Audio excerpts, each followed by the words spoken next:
যখন জুমার দিন আসে, এই জুমার দিনে যদি কোনো ব্যক্তি সকাল সকাল গোসল করে, আর্লি মর্নিং গোসল করে, গোসল করার পরে তার উত্তম পোশাকটা পরিধান করে আর গোসলটা করে ফরজ গোসলের মতো, আতর সুগন্ধি খুশবু তার সামর্থ্য অনুযায়ী ব্যবহার করে, এরপরে পায়ে হেঁটে হেঁটে মসজিদে আসে, বাহনে চড়ে নয়, পায়ে হেঁটে হেঁটে। যদি আপনি অনেক দূরে থাকেন সেটা আলাদা কথা। এবং ইমামের কাছাকাছি বসে মসজিদে আসার পরে যতটুকু সম্ভব হয় সুন্নত পড়ে নিল, নফল পড়ে নিল, এরপর ইমামের কাছাকাছি এসে বসলো। ইমামের খুতবা শ্রবণ করে মনোযোগের সাথে। খুতবা শ্রবণ করার সময় কাউকে কষ্ট দেয় না।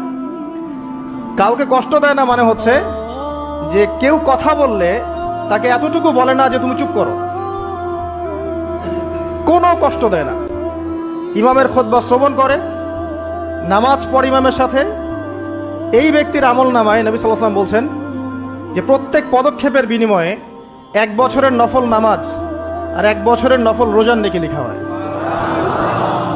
জুমার এই সমস্ত নেকি নষ্ট হয়ে যাবে যদি আমরা এখানে আদব রক্ষা করতে না পারি।